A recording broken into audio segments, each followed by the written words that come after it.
While the Redmi Note 11 Pro may not be considered a proper upgrade from its predecessor and is also underpowered compared to its Chinese counterpart, we can take comfort in the fact that it probably solves some of the problems that plagued its predecessor, the Redmi Note 10 Pro. Or does it? Hello guys, my name is Izzy and welcome to the channel. Spoiler alert, this actually has a working Gcam port. Now let's get started. Xiaomi launched the Redmi Note 11 series a few weeks ago and it was accepted with mixed feelings. On the one hand, many were impressed by the new design language and, as always, the pricing. On the other hand, not many were impressed with the fact that these devices had lesser processors compared to the China variants. The Redmi Note 11 Pro is powered by the Mediatek Helio G96 processor, while its Chinese version sports the more powerful Dimensity 920.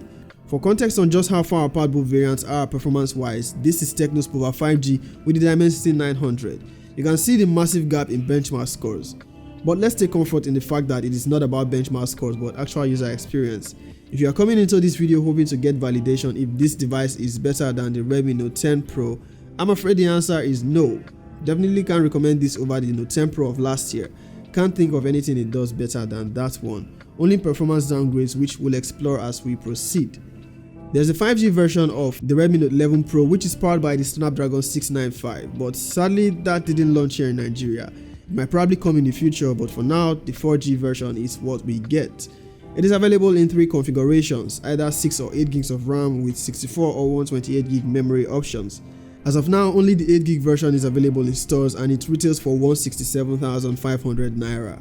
You can expect the unboxing experience to be typical Redmi, no earphones in the box but all other accessories present, including the protective casing and a pre-installed screen protector. Design is one area it has seen major changes and it could be great or not that great depending on how you like your devices. It has a flat design profile, sharp edges, not as comfy on handling as the Note 11 or 11s, not the Note 10 Pro, but I guess some may prefer the iPhone inspired flatness. Its frame is not flat enough to stand on its own like the iPhones, but it is pretty close. The rear is protected by Gorilla Glass and it comes in a couple of colors. This is the graphite grey. It gets a matte finish, feels nice but not perfect when it comes to hiding smudges. It gets a camera module very similar to the Redmi Note 11s, aligned to the top left of the rear. Actually same configuration with the 11s. It is a 2-step camera bump which houses its quad rear cameras and flash. On handling, this is a slightly heavier phone than its predecessor, but that is not a problem. It is still a nicely designed phone. Its frame houses its ports and buttons in typical arrangement, except that the SIM slot is now at the bottom and headphone jack is now positioned at the top right next to the top speaker and the signature IR blaster. Always a useful addition. The SIM slot is a dual hybrid type, that is, it accepts dual nano SIM cards, or if you need expandable storage, one SIM card and a micro SD card. The SIM slot at the bottom means the left frame is bland. The right frame houses its volume keys and power button, which double functions as the fingerprint scanner and does the job pretty well. The Redmi Note 11 Pro maintains a stereo speaker setup which is pretty good on sound quality. You can find the primary speaker at the bottom frame right next to the USB-C charging port. Speaking of charging, this comes with a 5000 mAh battery and gets a massive 67 watts fast charger which powers it up from 0 to 100 in just under 15 minutes. That is super fast. The display of the Redmi Note 11 Pro is a gorgeous 1080p AMOLED display protected by Gorilla Glass 5. It is 6.67 inches in size and has its selfie camera in a center hole punch. It supports HDR10 and can get up to 1200 nits of peak brightness, making it very usable in really bright conditions. It is a gorgeous display and is fit for consumption of any kind of media content. As is common with AMOLED displays, you get always on display functionality which is customizable to your preference and also equipped with edge lighting for when you get notifications. The display has 120Hz screen refresh rate which should make for smoother animations and scrolling, but I'm afraid that has not been the case so far in my experience. You get stutters within the UI sometimes when scrolling through the app drawer. I also noticed stutters scrolling through YouTube. It actually stuttered so bad that more than once I had to go back to confirm that I actually have 120Hz enabled. One thing I found responsible for the stutters scrolling through the UI was with live wallpapers. When I switched to a static wallpaper, the experience was smoother on the UI and it barely stuttered, though it was still present with YouTube. This is definitely a problem that shouldn't be there and I should be able to use a live wallpaper without getting poor experience with the UI. Hopefully Xiaomi can fix this with a software update. As for software, the Redmi Note 11 Pro comes preloaded with the iOS inspired MIUI 13 and Android 11, which has been a very good experience so far except for the 120Hz experience. Hopefully it won't be long before we get the Android 12 version of MIUI 13. You get the interesting and very useful sidebar feature which can help improve accessibility and multitasking. You can also notice the blur and transparency on the quick panel. There's also that RAM extension feature that further extends the RAM by using from its available internal memory. This is the 8GB version of the Redmi Note 11 Pro and it gets 3GB of extended RAM. This should help with more memory for multitasking should you ever need it. But the refresh of MIUI does not eliminate the ads and bloatware experience. Thankfully, it can be limited if you know your way around Android. Another problem I noticed here which can be ignored and I think is common on Redmi devices is the brightness just randomly going to the minimum. It can happen while playing a game or just randomly while in idle mode and you turn on the display, the brightness is at the minimum and it's not automatically adjusting for better visibility. I've experienced it on previous Redmi devices but it seems to happen here more often. One improvement to the Redmi Note 11 Pro coming from the Note 10 Pro is liquid cooling technology, which should help the device handle heating better.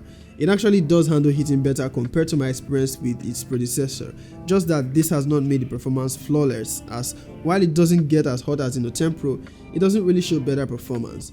So it's not a device I can even recommend over the Note 10 Pro, as I don't see any areas it does better. The Mediatek Helio G96 powering the Redmi Note 11 Pro, while being a decent and stable processor, is not a proper upgrade for the Snapdragon 732G. There's downgrade in camera video performance as you can't shoot 4K videos on this, only 1080p 30fps, not even 60. You also get less on gaming performance, you can only play on low to medium settings and not even high frame rates, which makes gaming performance here not comparable to its predecessor or even the Redmi Note 10s from last year. Even compared to the Redmi Note 11s, this only differs by having 120Hz refresh rate, which has not been the best experience, NFC and 67W fast charging, which might be just enough depending on your smartphone needs.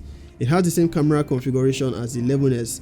That is to say, if you don't need NFC and 33W fast charging is enough for you and you're not big on 120Hz, Note 11s might just be more recommendable. The Note 11s for some reason actually has higher Geekbench scores. But not to judge too quickly, you can wait for my video comparing this in detail to the Note 11s so we can see just how close or far apart they are performance wise. So make sure you are subscribed so you don't miss that. On the gaming aspect I talked about earlier, I loaded two games, Call of Duty and PUBG Mobile. With Call of Duty, just like the Note 11s, you only get medium graphics and high frame rates. The Redmi Note 10 Pro could do way better than this. If you're not a gaming enthusiast, this shouldn't really bother you though, just leave us enthusiasts to lament the downgrade. On PUBG Mobile, you get HD and high frame rates, which I'd say is good enough, but I'll leave the PUBG enthusiasts and experts to judge this one.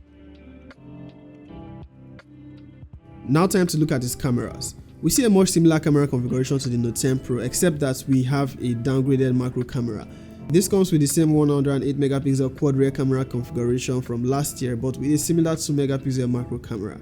Selfie camera remains unchanged at 16MP. Picture quality is one area I'd say the Redmi Note 11 Pro doesn't really disappoint, especially on its rear cameras. Colors are well represented and HDR is on point. You barely get complaints on this one. Its ultra-wide camera allows more into your shots, but you notice the photos have warmer tones and looks different on colors compared to the main camera. I'd say to stick with the main camera for the best quality shots, unless you really need that wide angle shot. When shooting human subjects, the Redmi Note 11 Pro does a really good job to produce satisfactory photos, decent on its skin tones and with good enough saturation. On portraits however, the closer you are to the subject, the better the results. Being farther doesn't really get you the sharpest shots or proper subject separation. For nighttime shots, the Redmi Note 11 Pro is quite capable and gives you really good results as long as you've enabled night mode. As for its macro camera, you pretty much get what you'd expect from a 2MP macro lens. Selfies on the Redmi Note 11 Pro are decent, but it still looks a little softened and overprocessed, both with normal and portraits, even with beauty mode disabled. Like I mentioned earlier, there is a working Gcam port for the Note 11 Pro and you're able to get more natural and sharper looking selfies with better color accuracy. The Gcam software here is not perfect, but it works and will probably still be the choice of most for selfies. Video is one area where we've seen a major downgrade for the Note 11 series. None of them can shoot 4K video, no thanks to the processor choice. You are limited to 1080p 30fps from both the selfie and rear cameras. Software stabilization though is really good. Okay, testing. This is the Redmi Note 11 Pro. Currently shooting 1080p 30fps from its selfie camera. It's also that maximum can go from both the selfie and rear cameras. You might consider it a downgrade from the Redmi Note 10 Pro, which can shoot 4K 30fps from both selfie and rear cameras. So, what's the video quality like, and how well is the mic picking my voice? That the Redmi Note 11 Pro isn't miles ahead of its predecessor doesn't make it a terrible device to use though. It just happens to be in a tough spot and plagued by standards Xiaomi already set with their previous devices, and the fact that there's a way more powerful China version has not helped its case. If you are buying this probably coming from say the Note 9s or a lesser Redmi device, or maybe as your first Redmi phone, this is probably a good buy. But if you own the Note 10 Pro, you probably shouldn't look this way.